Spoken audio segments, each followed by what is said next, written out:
நம்முடைய பேச இருப்பவர் அவருக்கான அறிமுகம் நமக்கெல்லாம் தேவையில்லை. உலகறிந்த தமிழ் முகம். இன்னும் சரியாக சொல்லவனால் பேராசிரியர், எழுத்தாளர் என்பதை தாண்டி ஒரு தத்துவவியலாளர், சிந்தனையாளர் என்று கூட சொல்லலாம். ஒரு நூல் வெளியீட்டு விழாவில் மிக முக்கியமான ஒருவர் குறிப்பிட்ட ஒரு வார்த்தை என்பது என்னவென்றால், தமிழ்நாட்டில் பொதுவான ஒரு உரையாடலில் தமிழ்நாட்டிற்கும் இந்திய ஃபெடரல் சிஸ்டத்திற்கும் சேர்த்து பேசுகின்ற அளவிற்கான ஒரு நபராக அண்ணா இருந்தார் என்று சொன்னால், அதை இன்னும் அடுத்த கட்டத்தில் மிக தெளிவாக பேசுகிற இடத்தில் பேராசிரியர் அருணன் அவர்கள் இருக்கின்றார் என்று குறிப்பிட்டார்கள். அப்படிப்பட்ட பேராசிரியர் அருணன் அவர்களை கருத்துரையாற்ற வருமாறு அன்புடன் அழைக்கிறேன்.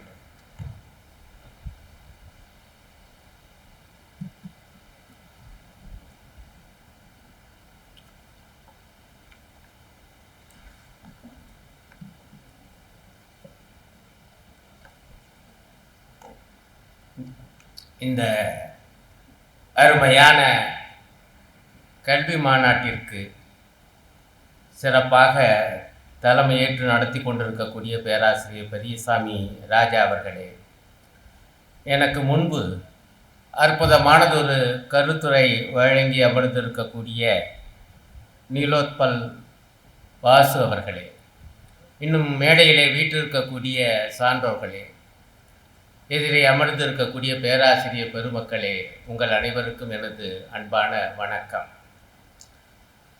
எனக்கும் மூட்டாவுக்கும் இடையிலான உறவு என்பது ரொம்ப உணர்வு பூர்வமானது, உணர்ச்சி மயமானது. நான் அதை ஒரு போராட்ட வீரனாகத்தான் இன்றைக்கும் மனதிலே ஏந்தி நிற்கிறேன். சொந்த வாழ்விலேயே அத்தகைய அனுபவங்கள் உண்டு. 1972 நான் எம்காம் படித்து, அப்போல்லாம் காமர்ஸ் படிப்புக்கு நல்ல மரியாதை உண்டு. உடனே விரிவுரையாளர் வேலை கிடைக்கும். இந்த மதுரைக்கு பக்கத்தில் ஒரு கல்லூரியில், ஒரு தனியார் கல்லூரியில் விரிவுரையாளர் வேலை கிடைச்சது. ஒரே மகிழ்ச்சி எனக்கு, பேராசிரியராக போகிறோம்னு. அந்த கல்லூரியில் முக்கியமான நிபந்தனை என்னென்னா, கோட்டு போட்டுட்டு தான் வரணும், டை கட்டிட்டு தான் வரணும்.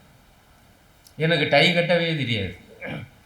ரொம்ப சிரமப்பட்டு கற்றுக்கிட்டு புதுசாக ஒரு கோட்டு வாங்கி மாட்டிக்கிட்டு, வணிகவியல் நான் இதுவரை படித்ததை கற்றுத்தர முனைந்தேன். உண்மையிலேயே ரொம்ப ஈடுபாட்டோடு வேலை பார்த்தேன் அந்த கல்லூரியிலே. 1 மாதம் ஓடியது. ஊதியம் எங்கே என்று கேட்டேன். கூட இருந்த பேராசிரியர் பெருமக்கள் எல்லாம் சிரித்தார்கள்.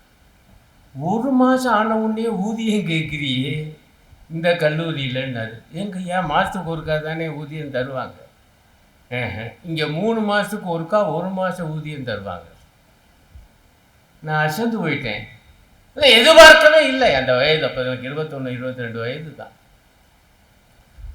ஒரு நாள் சொல்லிக்கொள்ளாமல் கொள்ளிக்கொள்ளாமல் அங்கேருந்து நான் மதுரைக்கு வந்துட்டேன் வீட்டுக்கு. எப்படி வர முடிஞ்சுன்னா, இப்படி ஒரிஜினல் சர்டிஃபிகேட்டு நல்ல வேலைக்கு அவங்க வாங்கி வைக்கல, வச்சிருந்தா சிறை கைதி தான். இத்தகைய சூழல் இருந்தது என்பதை இன்றைக்கு இருக்கக்கூடிய பேராசிரியர் பெருமக்களுக்கு தெரியுமா? தெரிந்திருக்கலாம் பலருக்கு. ஆனால் நம்முடைய மாணவ செல்வங்களுக்கு சுத்தமாக தெரியாது. அத்தகைய நிலைமையில் இருந்து இன்றைக்கு பேராசிரியர் பெருமக்களை விடுவித்த ஒரு மகத்தான அமைப்பு மூட்டா. நான் பார்த்துக்கிட்டே வர்றேன், எத்தகைய சூழ்நிலை நாம் கடந்து வந்திருக்கிறோம். இத்தகைய அமைப்பு இல்லை என்றால் நிச்சயமாக ஒரு விடியல் என்பது பேராசிரியர் பெருமக்களுக்கு இருக்காது. பேரு தான் பேராசிரியர். பேரு பெத்த பேரு தாக நீளு லேதும்பா.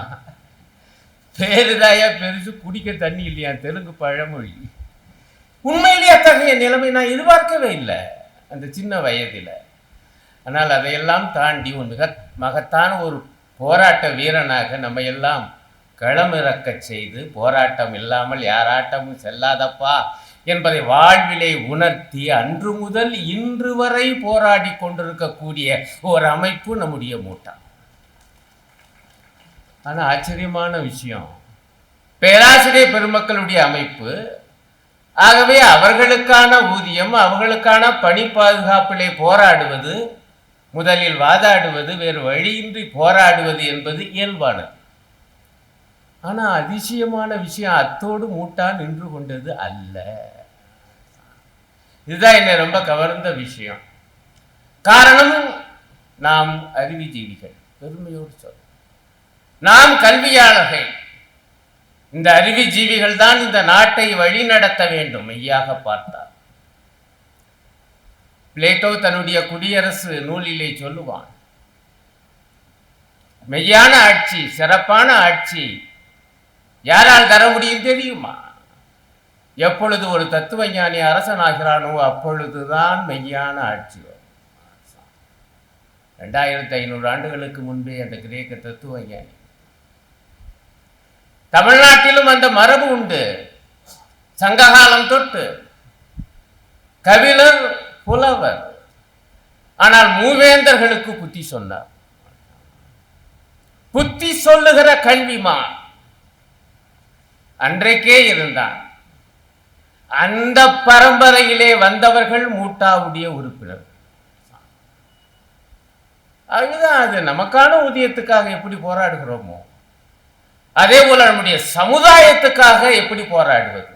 மிக முக்கியமாக நாம் இருக்கிற களம், நாம் இயங்குகிற தளம் கல்வி. கல்வி அது எந்த லட்சணத்திலே இருக்கிறது, எப்படியாக இருக்கிறது, அது அனைவருக்கும் போய் சேர்கிறதா, தரப்படுகிற கல்வியுடைய தரம் என்ன, எண்ணிக்கை மட்டுமல்ல தரமும் முக்கியம் என்கிற அடிப்படையிலே தன்னைத்தானே வளர்த்து கொண்டும் தனக்குத்தானே கற்பித்து கொண்டும் அதே நேரத்தில் மாணவ செல்வங்களுக்கும் பொதுமக்களுக்கும் போதிக்கிற ஒரு மகத்தான சித்தாந்த அமைப்பாகவும் இருப்பது மூட்டா. ஆண்டுதோறும் கல்வி மாநாடு, 2 ஆண்டுகளுக்கு ஒரு முறை கல்வி மாநாடு என்கிறார்கள்.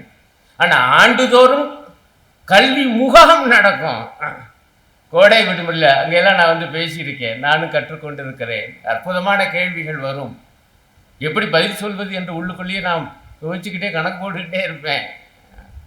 அப்படி நம்மை நாமே வளர்த்தெடுக்கிற, கருத்தியல் ரீதியாக வளர்த்தெடுத்த அமைப்பாக இருந்தது மூட்டம். அதனுடைய தொடர்ச்சி தான் இன்றைய தினம் இந்த கல்வி மாநாடு என்று நான் பார்க்கிறேன். அற்புதமாக பேசினார் நிலோத்பால் பாஸ் அவர்கள். ஆனால் இயல்பாக எல்லாருமே மிக முக்கிய தலைப்பும் அப்படிதான் இருக்கு. அரசியல் சாசனத்தினுடைய விழுமியங்கள் கல்வியிலே எப்படி இருக்கிறது, அது தந்திருக்கக்கூடிய அந்த மதிப்பீடுகள் இன்றைக்கு எப்படி இருக்கிறது.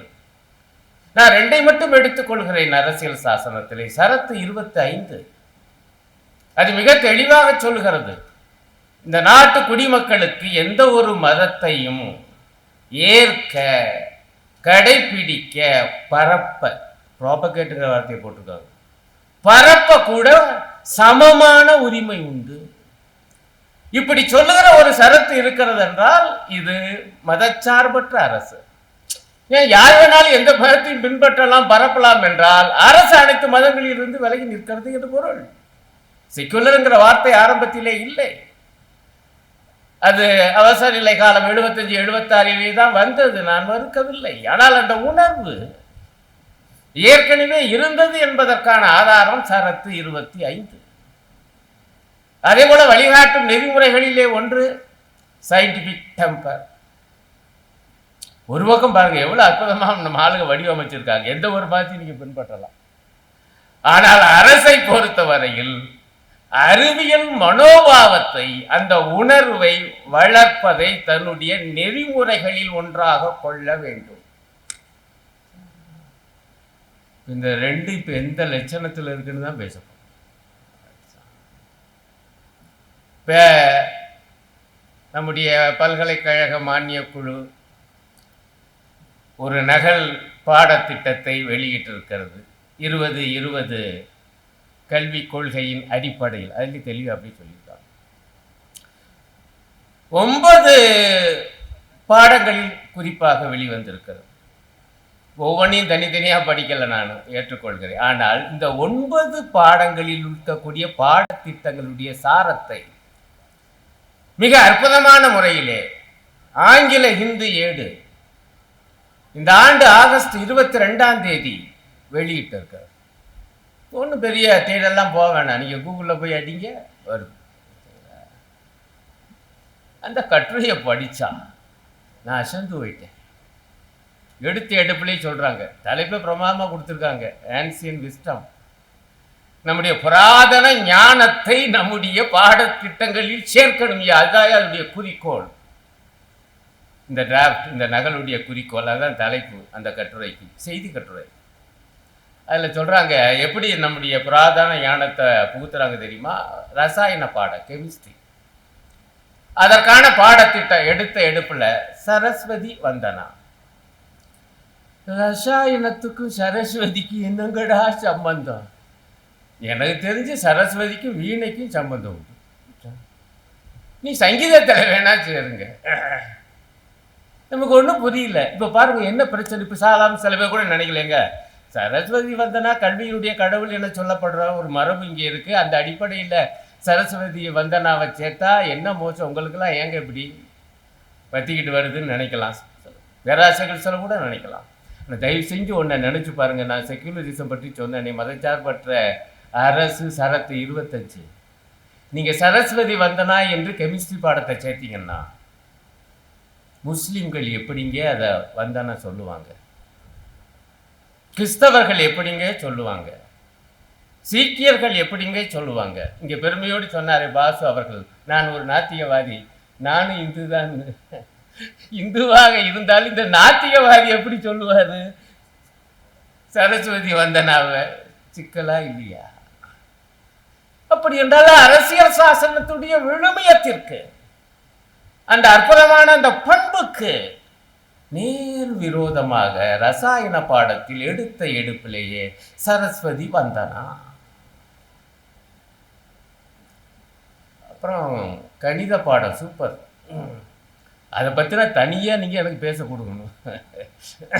அதில் என்னென்ன கூத்தெல்லாம் இருக்குது. 700 900 பேராசி மேத்தமெட்டிக்ஸில் எதிர்ப்பு தெரிவிச்சிருக்காங்க. கேரள அரசு இந்த நகலையும் நிராகரிச்சிருச்சு, கர்நாடக அரசு நிராகரிச்சு. ஆனால் நான் என்ன சொல்ல வர்றேன், ஆன்சியன் விஸ்டம் புராதன ஞானம் என்கிற பெயரில் கணிதத்தில் வேதிக் மேத்தமெட்டிக்ஸை சேர்க்குறீங்க. என்ன கூட ரொம்ப நாளாக ஐயா அதில் இதான் நல்ல உண்மைகள் இருந்தால் சொல்லித்ததில் என்ன தப்புன்னு நினச்சேன். அதில் என்ன போட்டு வச்சுருக்காங்க, கணிதத்தில் பஞ்சாங்கம் சொல்லித்தரப்படும். அடுத்த ஒரு வாக்கியம், அதன் மூலமாக நல்ல நாளும் நிர்ணயிக்கப்படும். நீங்கள் எல்லாம் கணித பேராசிரியர்களாக நீங்கள் வர மாட்டீங்க, ஜோசியக்காரர்களாக தான் வருவீங்க. நான் கூட சொல்வது உண்டு, ஒரு நாள் நல்ல நாளா கெட்ட நாளா என்பது ஒருவனுக்கு எப்பொழுது தெரியும் என்றால் அடுத்த நாள் தான் தெரியும். தயவுசெய்து யோசிச்சு பாருங்க, முதல் நாள் எப்படிங்கிறது தெரியும். ஐயா அந்த நாள் நடந்து முடிஞ்சாத்தாயே எனக்கு நல்ல நாளா கெட்ட நாளா? உதாரணமாக எனக்கு நல்ல நாளாக இருக்கா, பக்கத்து வீட்டுக்காரனுக்கு கெட்ட நாளாக இருக்கலாம். எனக்கு கெட்ட நாளாக இருக்கலாம், இன்னொரு ஆளுக்கு நல்ல நாளாக இருக்கலாம். நான் அதை வேடிக்கையாக சொல்லுவேன், எப்படிங்க பஞ்சாங்கத்தை வைத்து அனைவருக்கும் இது நல்ல நாள்? எந்த அளவுக்கு இந்த அறிவியல் தன்மைக்கும் இதற்கும் நேர் விரோதம்ங்கிற மீண்டும் அதே பிரச்சனை வரும். நம்பிக்கை மனதை புண்படுத்துகிறார்கள். இருக்கட்டுங்க, நீங்கள் நம்பிக்கை அடிப்படையில் பஞ்சாங்கத்திலே பல பஞ்சாங்கம் இருக்குது. நான் மூட நம்பிக்கையிலிருந்து விடுதலைன்னு நூல் எழுதும் போது பாருங்கள், என் பழப்பு எல்லா பஞ்சாங்களையும் படித்தேன். விதவிதமான பஞ்சாங்கங்கள் இருக்குது. இதில் எந்த பஞ்சாங்கத்தை சொல்லி தர போகிறாங்களோ அதெல்லாம் இருக்கட்டும். உங்களுடைய நம்பிக்கையை நான் மதிக்கிறேன், நீங்கள் வைத்துக் கொள்ளுங்கள். ஆனால் அனைவருக்கும் பொதுவான கல்வி பாடத்திட்டத்தில் கணிதம் என்கிற சப்ஜெக்டில் அந்த பாடத்தில் உங்களுடைய நம்பிக்கையை புகுத்துகிறீர்கள். அதுவும் எப்படி? அறிவியல் என்று. ஏன்னா மேத்ஸ்னாலே அறிவியல் தரங்க. உண்மையிலே எல்லா அறிவியலுக்கும் அதுதானுங்க அடிப்படை. கணிதம் இல்லாமல் என்னங்க, என்ன கணக்கு போட முடியும்? என்ன கண்டுபிடிப்பை நீங்கள் கண்டுபிடிச்சாலே எப்படி அதை நிலைநிறுத்த முடியும் கணித வாய்ப்பாடு இல்லாமல்? சகல அறிவியலும் கடைசியில் வாய்ப்பாடாக வந்து முடிகிறது. அங்கே கொண்டு போய் உங்கள் பஞ்சாங்கத்தை வச்சிங்கன்னா எங்கள் கதி என்ன? அதனால தான் இவ்வளவு எதிர்ப்பு அவ்வளோ கணிதவியலாளர்கள். இப்போ கூட கடைசியாக ஒரு செய்தி அனுப்பியிருந்தார் நம்ம பெரியசாமி. ஒன்றிய அரசே இந்த கணித பேராசிரியருடைய எதிர்ப்பை பார்த்துட்டு ஒரு ரிவ்யூ கமிட்டி இப்போ போட்டிருக்கான் இந்த பாடத்திட்டத்துக்கு. எப்படி இவங்களே பாடத்திட்டம் போட்டு இப்போ ரிவ்யூ கமிட்டி இதெல்லாம் ஒரு புறம் இருக்க. நான் காமர்ஸ் மேன் சொன்னேன், எங்கள் வணிகத்தில் சூப்பரான ஒரு ஆலோசனை வச்சுருக்காங்க. கௌடில்யரின் அர்த்த சாஸ்திரத்தை சேர்க்கணும்னு போட்டுச்சு. நான் மீண்டும் கூட நினைச்சேன், நீ சாதாரண மாணவங்களுக்கு என்ன தோணும்னா, ஐயா இந்தியாவில் அறிவே கிடையாது ஐயா, அறிவுன்னா அது பூராமல் ஐரோப்பாவிலேருந்து தான் வரணுமா, நமக்கு ஒன்றுமே சுத்தமாக கிடையாமல்ல, ஞான சூன்யங்களா, ஜீரோ கண்டுபிடிச்சுங்கிறதுக்காக ஜீரோவா அப்படியேவா இருக்கும், இதேன்னு இருக்கும் இல்லையா, சொல்லி கொடுத்தா என்ன தப்பு, ரைட்டு. ஆனால் தயவு செய்த நண்பர்களே, வணிகவியல் என்பது மிக மிக முக்கியமான துறை. இன்றைக்கு இந்த நாட்டிலே எப்படி, நான் கூட சொல்றது வர்க்க போராட்டம்னா என்னென்னு கேட்டாங்க, ஒன்றுமே இல்லையா, இப்போ வரி வர்த்தக போர் நடக்குது இல்லை, இப்போ இன்னைக்கு கூட சீனா மீது இன்னொரு 100% வரி போட்டிருக்கு அமெரிக்கா, இதுதான் ஏன் வர்க்க போர்னு. இந்த வர்த்தகத்தில் பழிச்சென்று வெளிப்படுகிறது. அவ்வளவு முக்கியமான துறை காமர்ஸ், வணிகவியல். அதிலும் சமூக விஞ்ஞானம், அழகா சொன்னாரு, இதெல்லாம் வெறும் சமூகவியல் அல்ல, சமூக விஞ்ஞானம். அது இன்றைய காலத்திலே எத்தகைய சமூக விஞ்ஞானமாக வணிகவியல் இருக்க வேண்டும் என்று என்னுடைய துறை பற்றி எனக்கு இயல்பாகவே ஒரு பெருமை உண்டு. ஆனால் அர்த்த சாஸ்திரத்தை நீங்கள் அதில் சேர்த்துக்கினா என்ன சிக்கல்னு சொல்கிறேன். நான் இப்போ திருக்குறளுக்கு உரை எழுதியிருக்கேன். அது எழுதும்போது எனக்கு வந்த பிரச்சனை, அதில் இருக்கக்கூடிய பொருளியல் பற்றிய அதிகாரம் பூரா, பொருளதிகாரம் பூரா உங்களுக்கு தெரியும், அறத்துப்பால், பொருட்பால், காமத்துப்பால், பொருட்பால் ஒழுக்க கௌடில்யருடைய அர்த்த சாஸ்திரத்தின் அடிப்படையில் தான் வள்ளுவர் எழுதியிருக்கான்னு ஒரு பொருளியை கிளப்பிவிட்டாய். நான் இதற்காக பழையபடி அர்த்த சாஸ்திரத்தை பூரா படித்தேன். ஏதாச்சு படிக்காம நம்ம பாட்டுக்கு மறுத்து என்ன பிரயோஜனம்? படிக்க படிக்க எனக்குன்னா அன்றைய சூழல், ஒரு அரசன் எப்படி இருக்கணும் என்று அதில் அரசியலும் இருக்குது, பொருளாதாரம் இருக்குது. அதில் முக்கியமான பகுதி எப்படி வரி வசூல் பண்ணணும், எப்படி கஜானாவை நிரப்பணும் என்று சொல்லிக்கிட்டே வர்றாப்புல கௌடில்யர். சிலது ரொம்ப நியாயமான வரி விதிப்பு முறையெல்லாம் இருக்குது, நான் எல்லாமே மோசம்லாம் சொல்ல மாட்டேன். ஆனால் ஆச்சரியமான விஷயம், இன்னும் பரபரப்பான விஷயம், அந்த வருமானத்தை பெருக்கிறதுக்கு கௌடில்யர் அதில் என்ன சொல்லியிருக்காருன்னா, மது கண்காணிப்பாளர்னு ஒரு ஆளை போடு, மதுபான விற்பனையில் அரசு தீவிரமாக இறங்கணும், அது ஒழுங்காக நடக்குதா, நல்ல வருமானம் வருதா என்பதை கண்காணிப்பதற்காக ஒரு சூப்பர்டென்ட் அப்படித்தான் மொழிபெயர்த்துருக்காங்க, போடணும்னு போட்டிருக்கு. ஆகா, இப்போ எங்கள் பிள்ளைகளுக்கெல்லாம், பிள்ளைகளே காமர்ஸ் படிக்க வருகிற பிள்ளைகளே, நம்முடைய கௌடில்யர் என்ன சொல்லியிருக்கிறார் என்றால், மதுபான ஆலை நடத்த வேண்டும், மதுபான வியாபாரத்தை அரசே நடத்த வேண்டும், அது ஒழுங்காக நடக்கிறதா, சரியாக வருமானம் வருகிறதா என்பதை கண்காணிக்க ஒரு சூப்பர்டென்டை போட வேண்டும். இதெல்லாம் நான் சொல்லித்தரவா, சொல்லித்தரணும்னு இருக்குங்க. இதெல்லாம் விட உச்சம் என்ன தெரியுமா, உபச்சாரத்துக்கு ஒரு கண்காணிப்பாளர் போட வேண்டும் என்று கௌடில்யர் சொல்லியிருக்க தெரியுமா உங்களுக்கு? என் கையில் ஆதாரம், நான் சொல்லுவேன் தவறு என்ன போய் எடுத்து படிக்க, கூகுளில் ரொம்ப தெளிவாக வருது. நீ கௌடில்ய அர்த்த சாஸ்திரம் இங்கிலீஷில் போடுங்க, வருது. என் நினைவு சரியா இருக்கும் பட்சத்தில் அத்தியாயம் 25 நினைக்கிறேன், பாகா 2 3.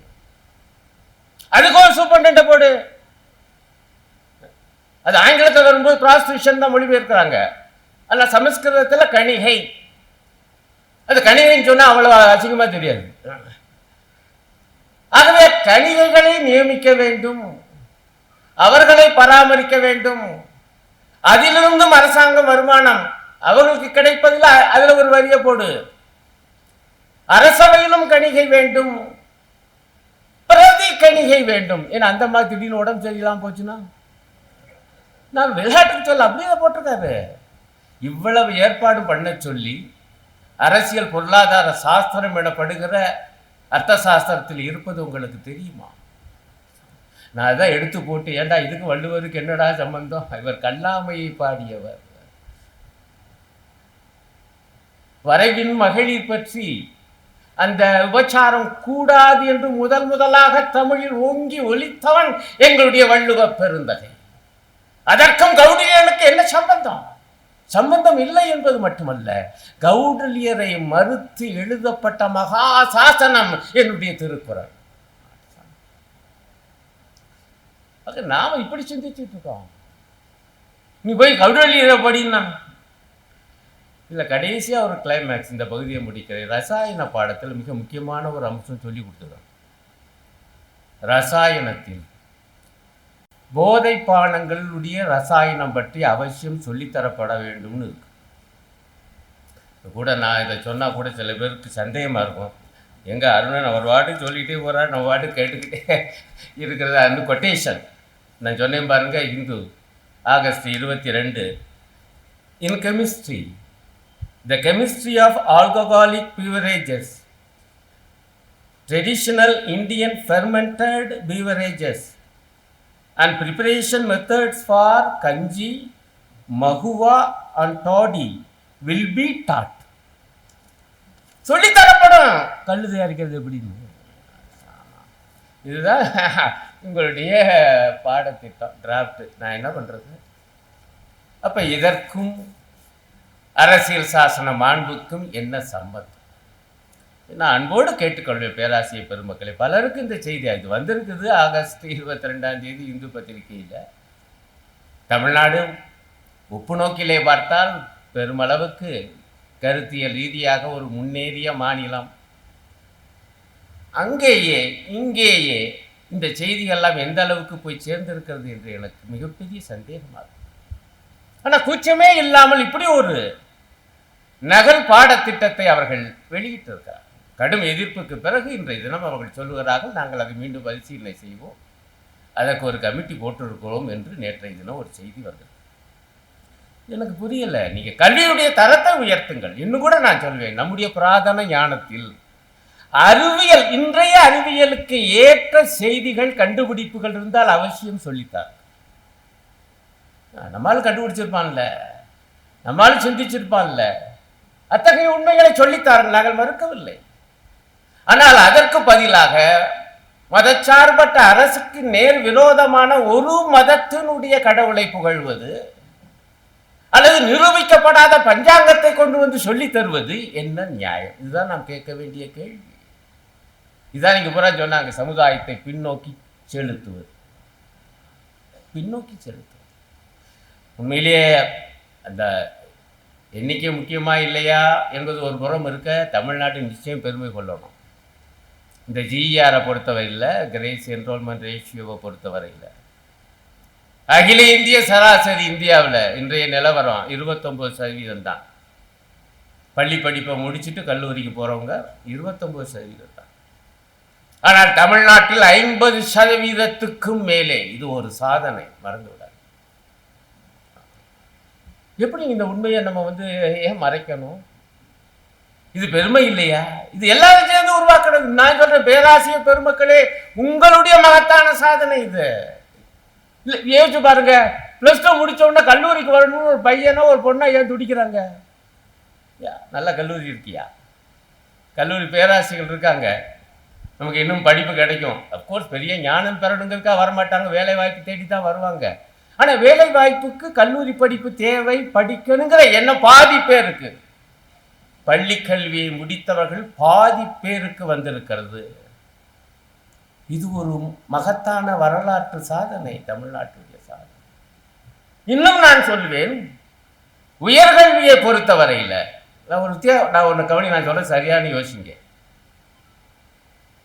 பள்ளி கல்வியை பொறுத்தவரை இப்பொழுதும் தமிழர் வீட்டு பெரியவர்கள் தனியார் பள்ளிகளைத்தான் விரும்பி பிள்ளையை கொண்டு போய் சேர்க்கலாம். என்கிட்ட ஒரு கணக்கு இருக்குது, அரசாங்கமே கொடுத்த கணக்கு. அரசு பள்ளிகளிலிருந்து மாணவர்கள் வந்தவங்க கடைசியாக +2ல் 45% தான்.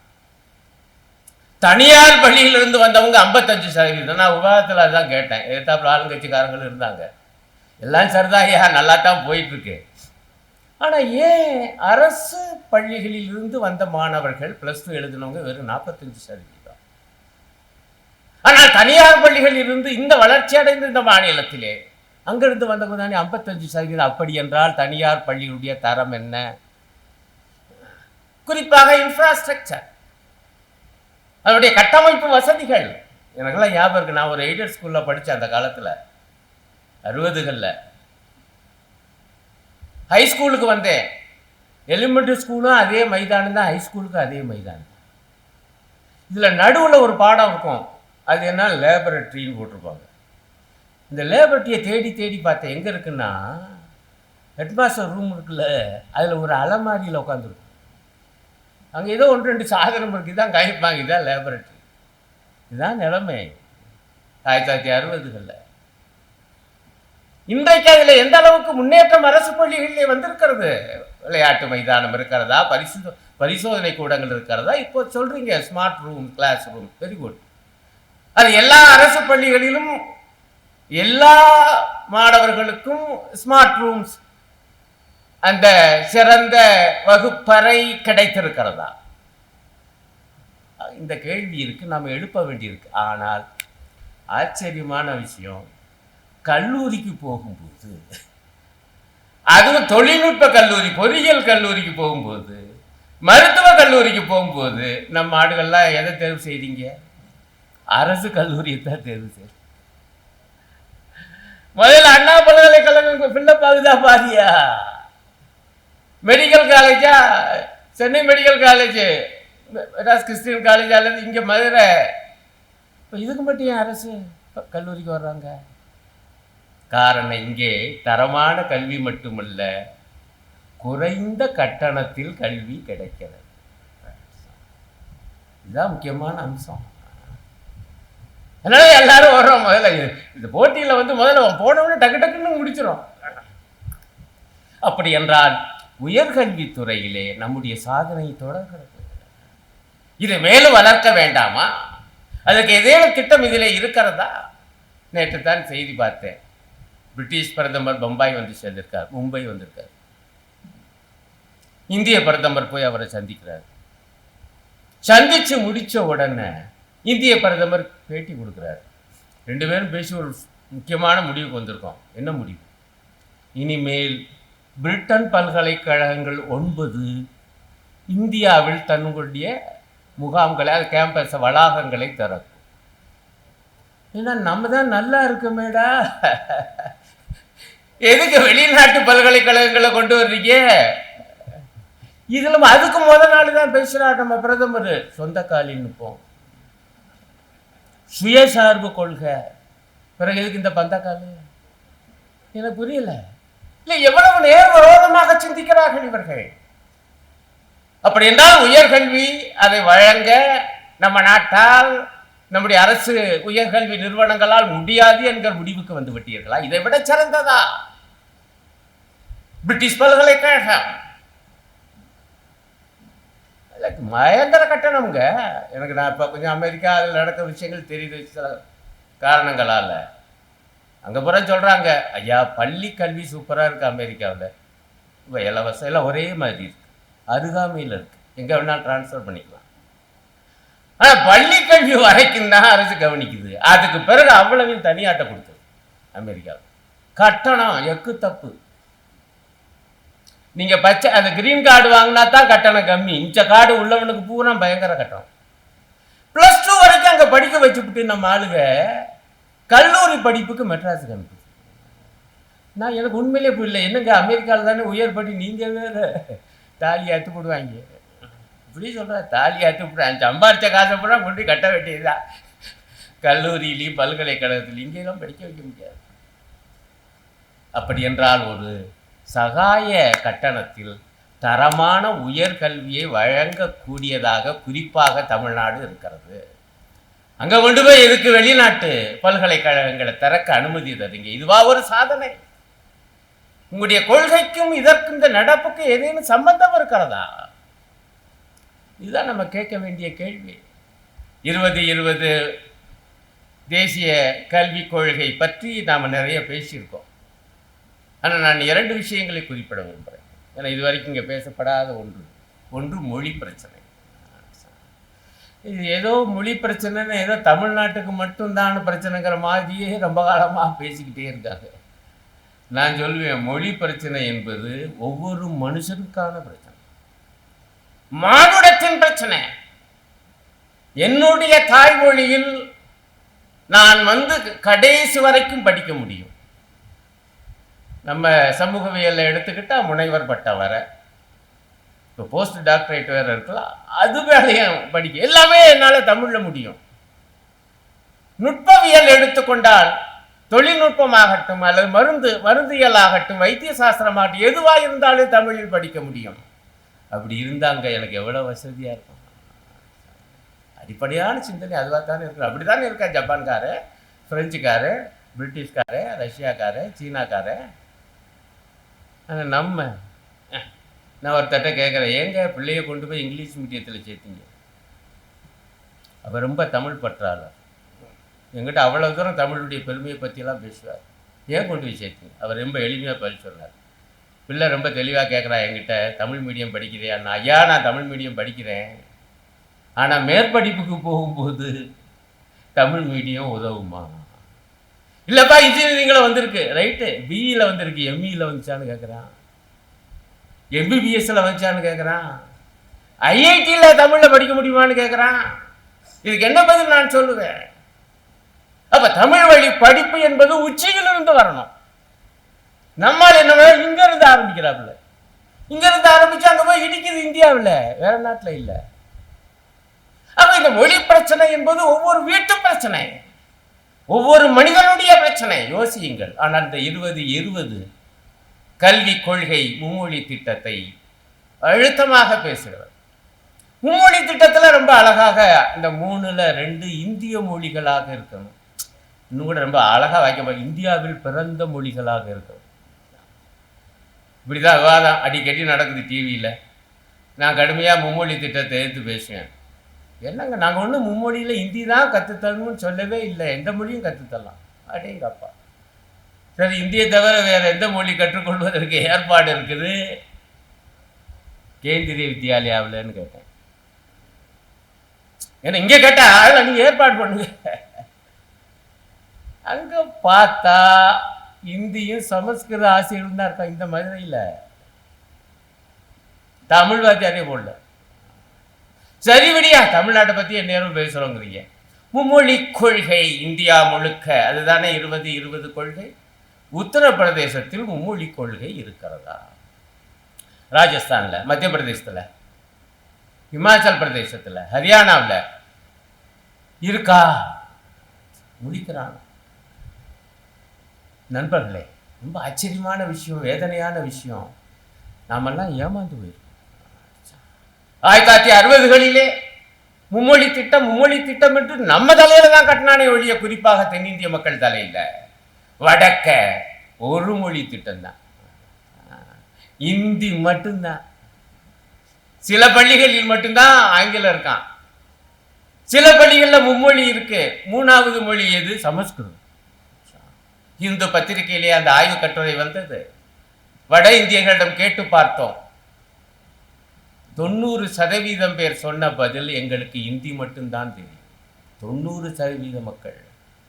அப்படின்னா இத்தனை ஆண்டு காலமாக 1960களில் இருந்து வடக்கை மும்மொழி கொள்கை அமுல்படுத்தப்படவே இல்லை. எதுக்கு தமிழ்நாட்டுக்கு? எங்களுக்கு போதுமையா தமிழும் ஆங்கிலமும்.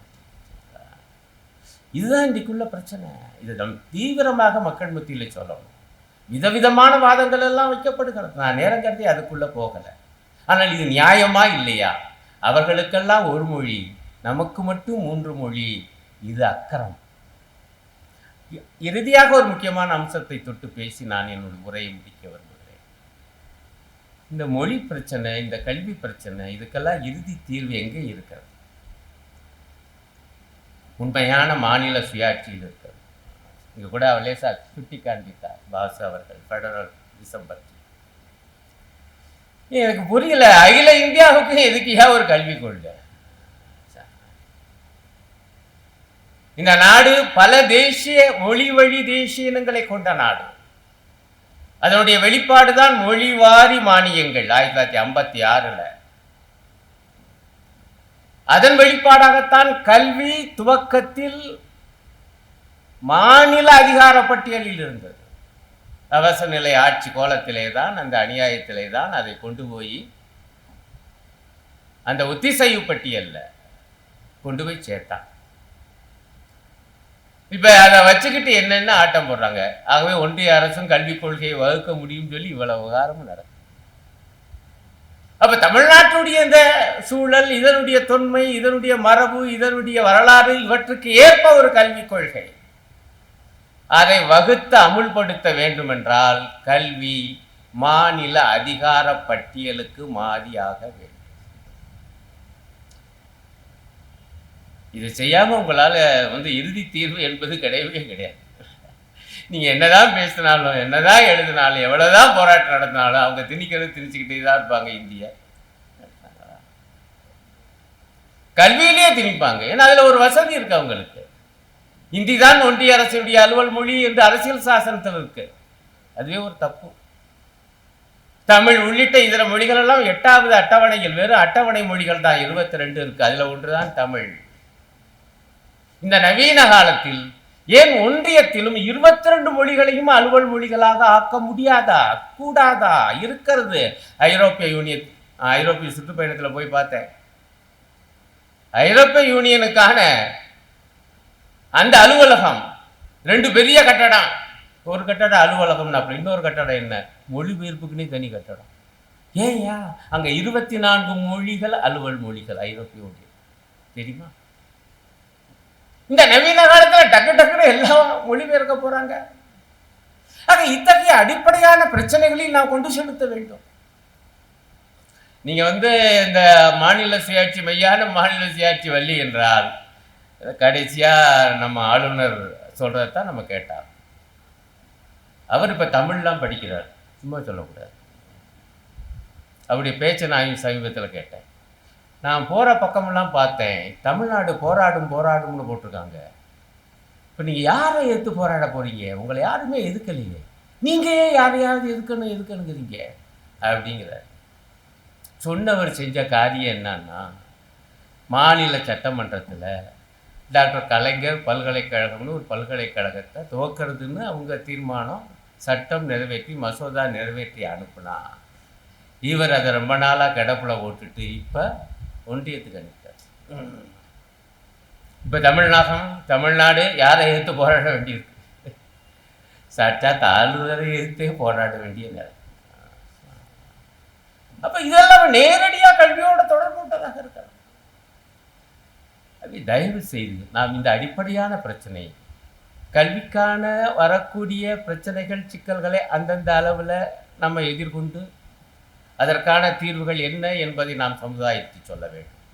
ஆனால் ஒட்டுமொத்தமான தீர்வு என்பது மெய்யான மாநில சுயாட்சியில் இருக்கிறது, உச்சியிலே ஒரு உருப்படியான கூட்டாட்சி ஏற்படுவதில் இருக்கிறது. இந்த செய்தியையும் பேராசிரியர் பெருமக்களாகிய நாம் கொண்டு செல்ல வேண்டும் என்று அன்போடு கேட்டுக்கொண்டு விடைபெறுகிறேன். நன்றி, வணக்கம்.